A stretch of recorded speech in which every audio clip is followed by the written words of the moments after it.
good isn't necessarily the goal.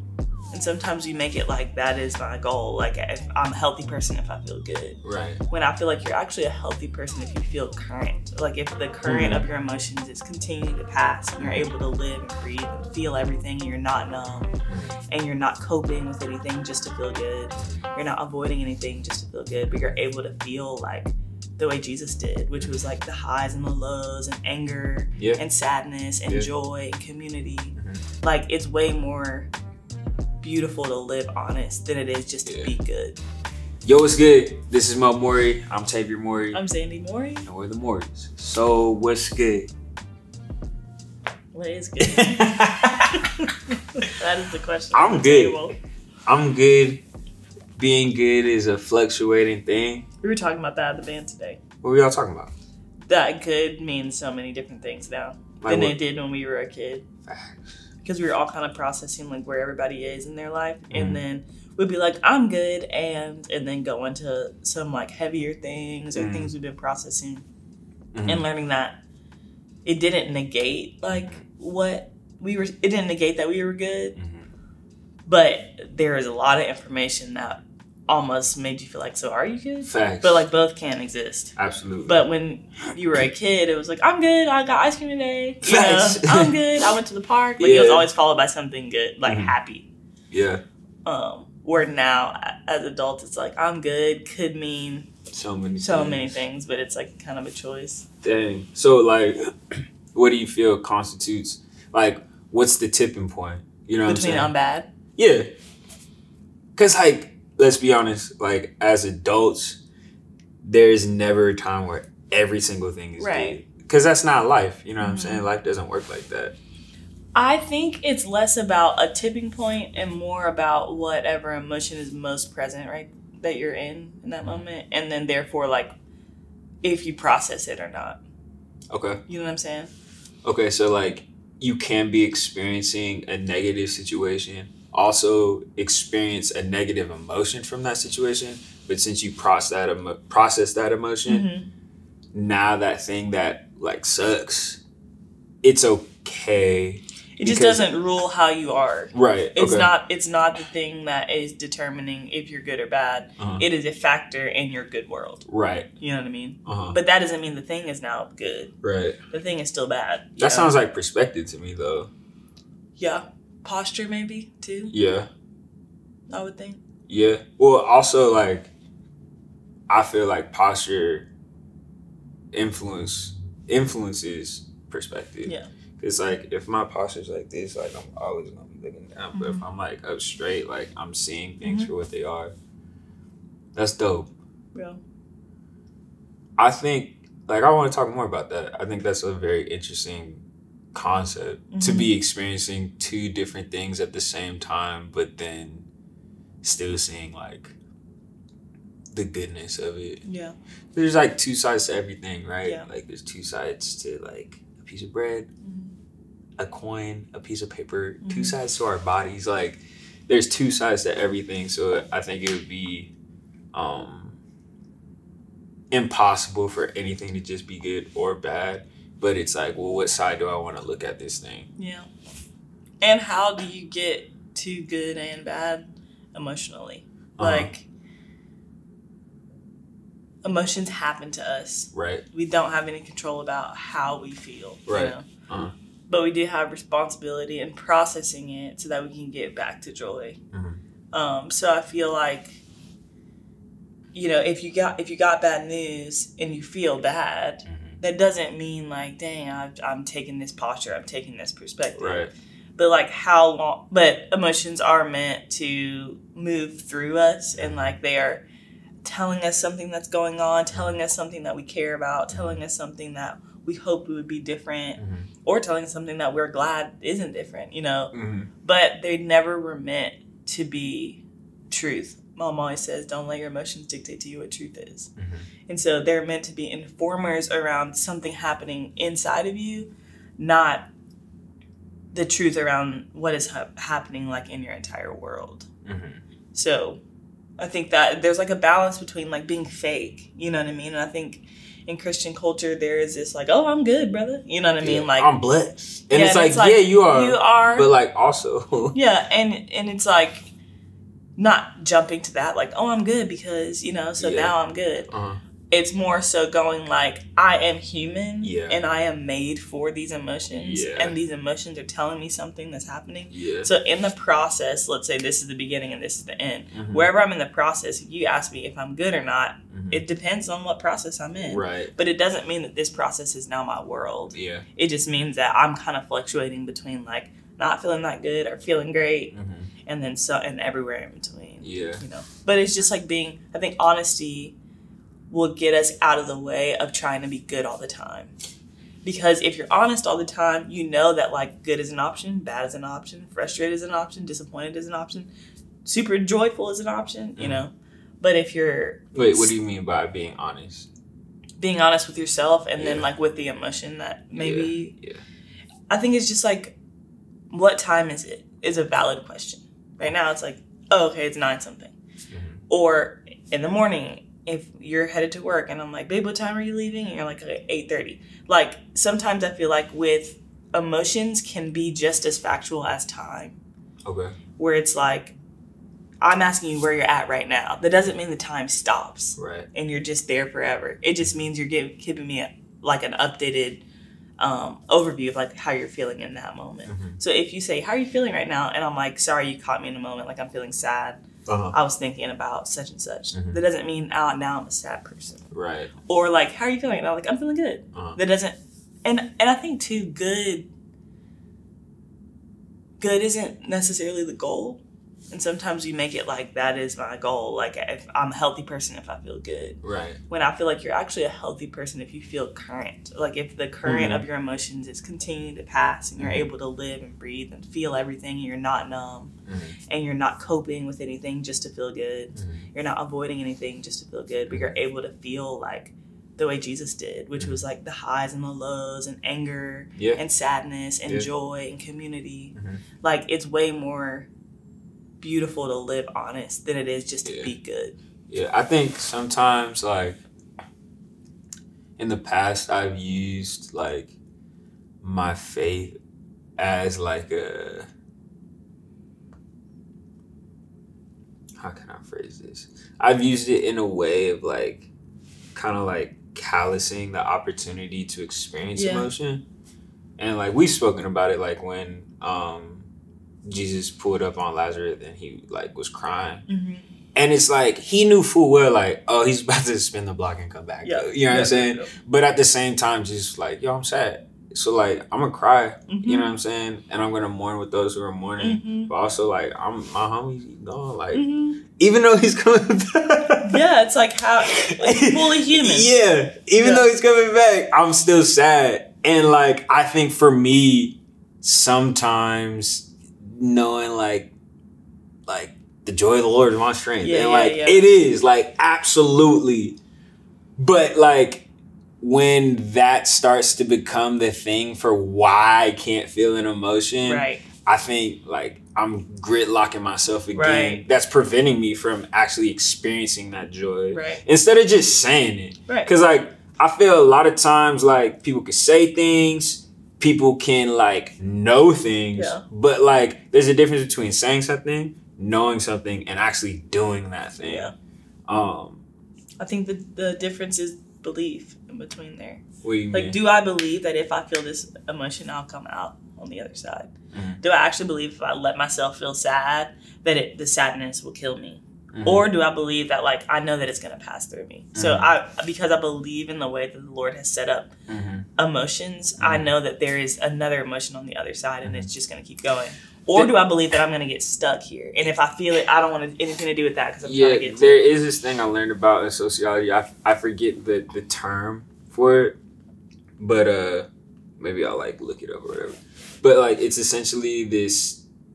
not theory, but like it's just things that humans do with our emotions where like we overestimate the time that we will spend in a particular emotion. So like I just broke up with my girlfriend. My life is over. Everything is meaningless. And then like a week later, you're like, you know what? I feel great. Good, yeah. But like in that moment, it feels like an eternity. Yeah. And I think for me at least, sometimes opening up to those emotions of like sadness or grief, and like I personally believe like mourning and grief is like a lifetime emotion. Like it's not like something that's just done. You know what I mean? Like you're continuing through that thing. You know what I mean? But yeah, that's been a resistance of mine in some instances, being like, dang, if I open myself up to this emotion, I don't know how long I'll be in this emotion. But at the same time, me putting off the experience of that emotion is still creating this stress and tension. You know what I mean? That's actually something you should talk about, because I feel like in our relationship, that's something you had to look at, because it was affecting you feeling what I felt. So there was like times where I'd be like, I'm feeling this, and you're like, I'm not trying to be sad. Facts. You know what I mean? Like if you want to feel that, then I think even early on in our marriage, I don't remember exactly the topic that we were talking about, but it was like the idea that one of us had to be good. Yeah. Where I was like, okay, this is how I'm feeling. I think I was like low grade depression or something like that. And you're like, I know that you feel that way, but I can't go there with you because one of us has to be good. So how do you feel about that now? I think I don't necessarily have to go there with you, but I have to be there with you. You know what I'm saying? Like there's a difference between me being like, oh, I guess I'm about to hop in the dumps too. Yeah. And just being like, oh no, like I'm here, like but I'm not necessarily in there too. Yeah. You feel me? Yeah. And I think that was me just being ignorant to like the reality of the fact. And also in that ignorance there was fear of being like, well, if I go down there I might get stuck. You know what I'm saying? Which is why I was like, Did you feel stuck before? Like where do you feel like that idea came from? Like being stuck? I don't know. I think a lot of it is like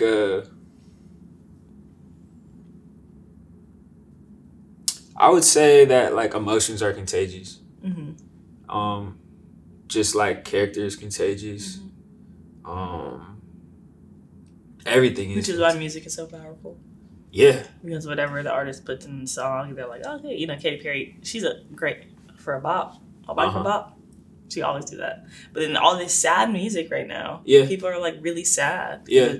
And people are sad, but they're also perpetuating even more sadness in their music. And it's like a vehicle for spirits to do what they want to do. For sure, but I'm just saying from the contagious perspective. Yeah. It's like you listen to sad music when you feel sad because it makes you feel sad. I personally don't. That's never been my thing. But like, I don't want to feel worse. But you know what I'm saying? Like, oh, this is my breakup album or whatever. You know what I'm saying? Such a sad boy thing to do. Do you do that?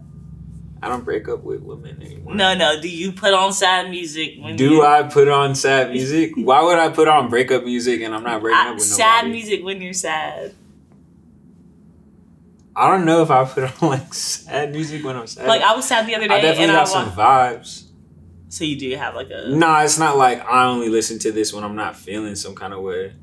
But like sometimes it's like that late night cruising music that's just like vibing that I rock with. But when you're in a mood, when you're sad, do you put on music that makes you feel more sad? No. Or that sets the temperature? I don't really listen to music when I'm sad. Yeah. I'm like not that sad often. I think my sadness expresses itself as frustration or anger. Yeah, that's good. Keeping it lit. Well, you but it's not like open with I'm not that sad often. Yeah, but I'm not like sad boy like woe is me. I'm more so this like is the thing that we have to talk about, because this is what I'm saying. We're talking about health and emotion, and we can't be like, hey, like it's okay to be sad, and be like, but I'm not like sad. No. It's absolutely okay to be sad. But I'm saying that. Listen to what I'm saying. Even what you're saying with like, there's a difference between sad and sad boy, which means you've taken it too far, right? What, being sad boy? Yeah.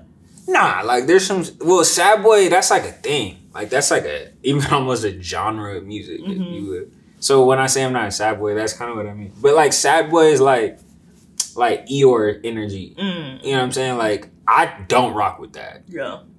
it's okay maybe to do that if that's how you express your emotion for like that window of time you're feeling that. But if you're in like this prolonged state of being Eeyore, well, it's okay to feel sad. It's not okay to make sadness your identity. Facts. So like exactly.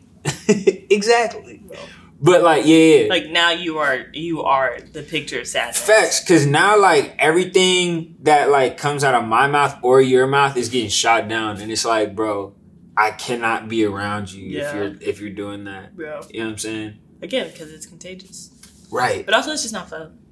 Right. And people want to be around people that make them feel good. Mm-hmm. And not like you tap dancing. Like my tap dancing makes people feel good. So like maybe they'll keep me around. But like me just being me. You know what I'm saying? But see, I also think now because we live in such like a world that copes, people want to be around people who make them feel something. Which is why I think some of the darker, sadder music is working so much because people just are trying to feel again. But we've lived in a very like zoned out, you know, shallow because people don't know how to process their emotion or how to deal with emotion. Shallow version of life versus like really feeling things. I feel that, but I also feel like there's this like perilous perspective. Like you kind of like look in comments and stuff like that, like comment sections and people talking about us living in like a hellscape and like pretty much just like hopelessness. And like I'll keep it lit with you. Like if you don't have Jesus or know Jesus, like I don't blame you for having that perspective because like that joint is like it's not nice outside without faith. You know what I mean? Like this joint is crazy. And people out here really just like not covered. And that's scary and sad to me. Because of like just like knowing what we have access to. You know what I'm saying? And, you know, I'm grateful that it's available to them. You know what I mean? And it's just a matter of them hearing. Like, for real. I think about that often because it says that, like, faith comes by hearing. You know what I mean? And I think that's so interesting because faith comes by hearing. We're told to walk by faith and not by sight, which is telling me that, like, faith has this really intrinsic connection to the unseen. Because, like, we live in two worlds, right? The seen and the unseen. And, like, faith comes by hearing. So, like, I can't even rely on my sight, which is the primary, what's that term I'm using? Sense that we navigate the seen world through. And, like, it clearly states in scripture, like, bro, like, you won't get nowhere using that sense to support your faith. So, like, when you go outside and you look around and you like, yo, this is going buck wild. Like, yeah, it is. And, like, you can't use these. Like, they're not fit for what you need to do as far as operating in faith. Now, the beautiful thing is that, like, with that faith that comes by hearing, as I believe in that, which is faith, and I start to see the things that I had faith for come to pass, now I'm like, oh, snap. Like, I was believing in something that I couldn't see, but now I see the thing that I was believing. And now it just reinforces it even more because I'm like, okay, well, like, I'm believing for other things that I don't see. And I've already seen the things come to pass of the things that I believed for. So now I know it's about to be super lit because I already see fruit. You know what I mean? But it's kind of hard to do that or to have that perspective of the unseen when you're relying so heavily on what you do see. You know what I mean? And that is where I think emotions sometimes can get in the way, which is why Mom said, don't let your emotions dictate to you what truth is. Because when we use our emotions as the test of what is true and what is not, we end up somewhere totally different than where we started. based on the fact that what I felt didn't match up with what I thought. Facts. Or what I was told was true. So therefore my feelings are truth and that is a lie. Yeah. Which is dangerous. Which is why you can get lost in the sauce easy. Yeah. Being able to say this is how I feel, this is how I'm gonna process it, so it's out of me is safer than hoarding emotion and letting them rule you. Right. You know? Yeah. It's almost like a wiping of a windshield. Totally. Like, let me see. Yeah. Yeah. And like some days it's raining and you really have to throw them bad boys on and be like, dang, like, okay, let me slow down because I can't really see accurately. Facts. Some days it's a bright and sunny day and you're just like, man, it's so beautiful. Like, nothing is prohibiting me from seeing clearly. I do think it's interesting, like, so, you know, we have like the spirit, the soul, and then the body, the flesh. And in the soul is the mind, will, and emotions. And the soul is the thing in which we sail through life. That's what I've been taught, right? Like, it's interesting that the thing that has potential to have the steering wheel is the emotion, if not governed by the spirit. And that is kind of like, I don't know, like, emotions are so fickle. But they're made to be. They're made to be, and they're not made to be with driving the steering, like holding the wheels. Because, like, this dude's over here texting, driving with his feet, like, you know what I'm saying? Like, maybe I should just go off this cliff, like, because I felt like it. And, like, that makes no sense, bro. You know what I mean? And it derails you from the course you're actually on. And you're going to have to heal from the injury in order to get back on the course. When you let your emotion, like, take the wheel. Which we've definitely done. Absolutely. And, like, it happens. You know what I mean? It happens. What you laughing at? It does happen,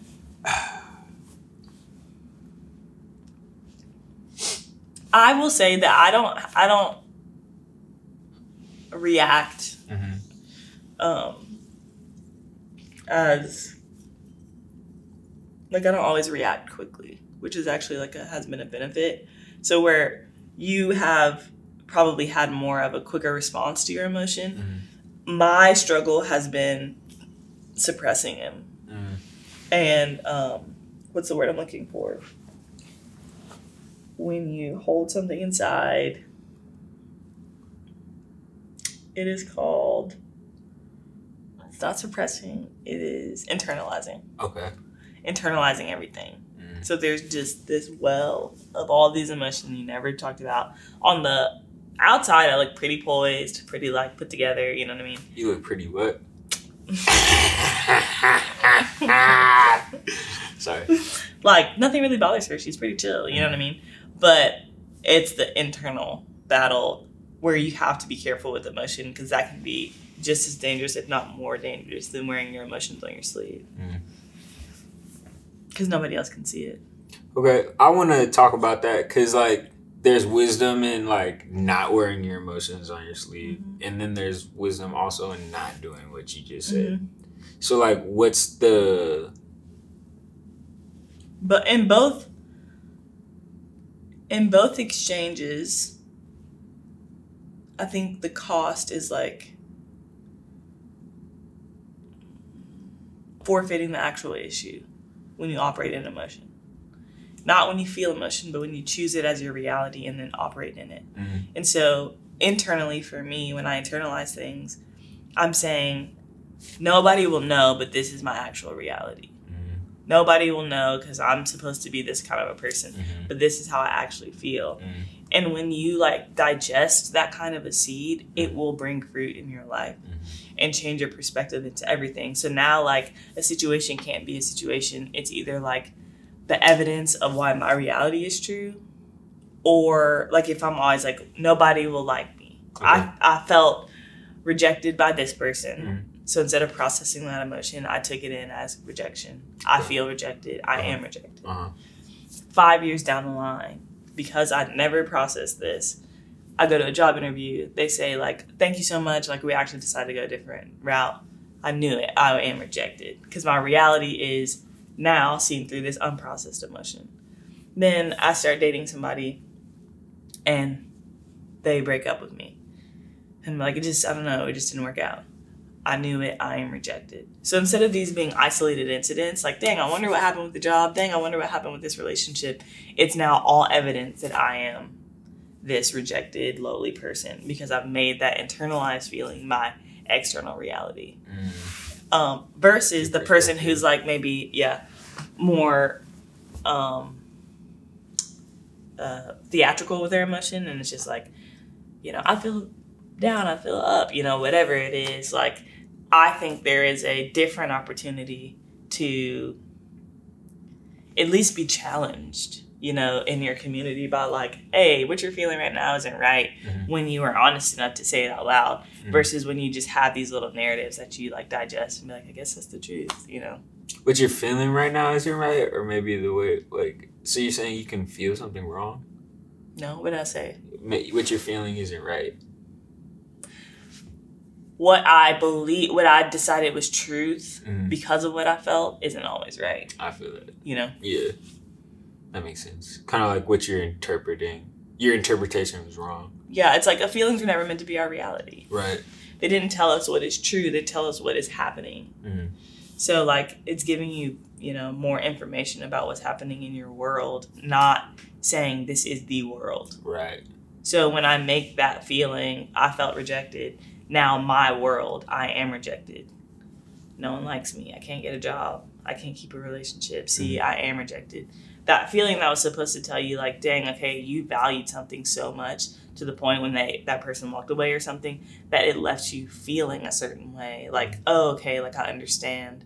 Even though I am worthy, and even though God created me perfectly, this person's approval or disapproval of me doesn't change that. Even though I'm feeling sad that this person left or whatever.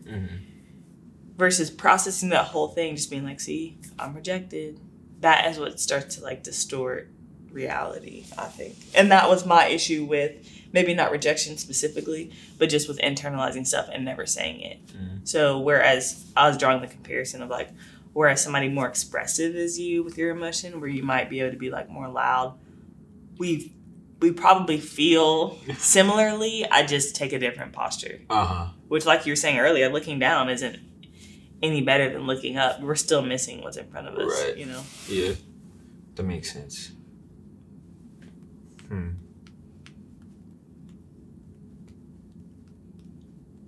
You got stuck on you being loud?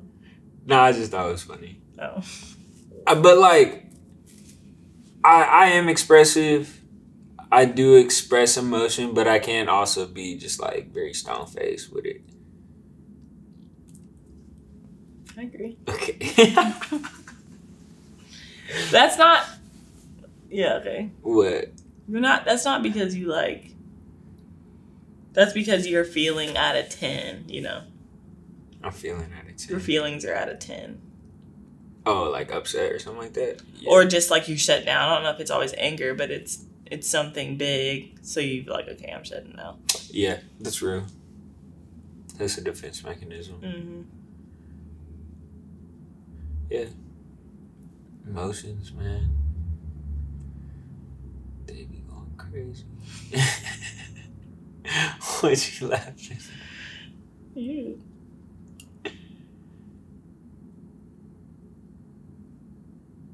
Summer. I know.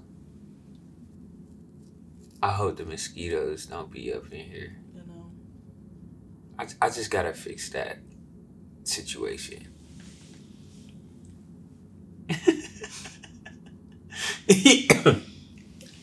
Yo, thank y'all so much for pulling up again from Mo Mowry. We'll be back. Please like and subscribe.